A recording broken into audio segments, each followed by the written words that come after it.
যেসব পুরুষদের সাথে দেখা দেওয়া জায়েজ নাই, অর্থাৎ গায়রে মাহরাম, তাদেরকে বেগানা মহিলা যদি সালাম দেয় সেটা জায়েজ আছে কিনা, আর যদি কোনো মহিলা সালাম দেন কোনো বেগানা পুরুষকে তাহলে তার উত্তর নেওয়া যাবে কিনা। ভাইরা আমার, পুরুষ পুরুষকে সালাম দিবে, মহিলা মহিলাকে সালাম দিবে, কোনো সন্দেহ নাই।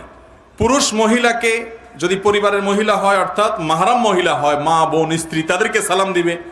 আবার মহিলারাও পুরুষদেরকে সালাম দিবে, মাহরাম পুরুষ হলে মা ছেলেকে সালাম দিবে, স্ত্রী স্বামীকে সালাম দিবে, বোন ভাইকে সালাম দিবে, কোনো সমস্যা নাই। যদি পুরুষ আর মহিলা গায়রে মাহরাম হয়, অপরিচিত হয়, যাদের সাথে পর্দার বিধান প্রযোজ্য, এরকম যদি হয় তাহলে সেক্ষেত্রে সালাম দিবে কিনা।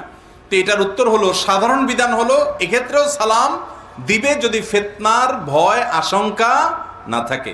আল্লাহ রাব্বুল আলামিন নারীদের কণ্ঠে বিশেষ কোমলতা দিয়েছেন, এবং সেই কোমলতার কারণে অনেক পুরুষ, বিশেষ করে যাদের দিল যত বেশি রুগ্ন হয়, তাদের মনে তত বাজে কল্পনা, যাতে জল্পনা, বাজে চিন্তা আসে, এবং অনেক সময় ফিতনার দিকে চলে যায়। কথাবার্তা হয়, আলাপ সালাপ হয়, এরপরে হতে হতে আস্তে আস্তে দেখা যায় আরো অনেক হারামের দিকে মানুষ চলে যায়।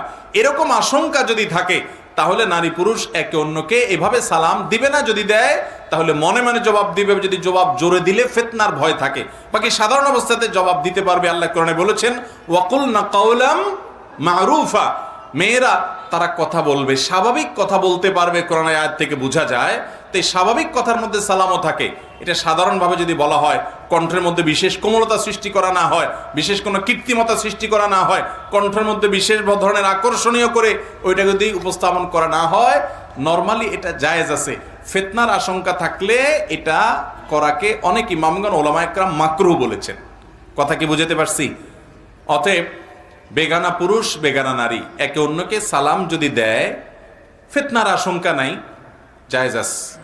কিন্তু ফিতনার আশঙ্কা আছে এরকম হলে, অর্থাৎ আপনার মনে বাজে চিন্তা আসতে পারে, একটা ইয়াং মেয়ে, ইয়াং ছেলে, নির্জন জায়গা বা পরবর্তী তাদের সাথে পরিচয় হতে পারে, কথা সামনে বাড়তে পারে, এবং এই সাউন্ডের কারণে, ভয়েসের কারণে নিজের মধ্যে মনে বাজে জল্পনা কল্পনা আসার আশঙ্কা আছে, তাহলে সালাম না দেওয়াই উত্তম। যদি দেওয়া হয়, আপনাকে একটা মেয়ে সালাম দিছে, আপনি জবাব দেওয়াটাকে বিপদের কারণ মনে করছেন, আপনি মনে মনে জবাব দিবেন। অনেকে এই সমস্ত কথা শুনলে মনে করে, এত হিসাব নিকাশ করে দুনিয়াতে চলা যায় নাকি? ভাই, জান্নাত প্রত্যাশী মানুষকে এর চেয়ে বেশি হিসাব করা লাগে।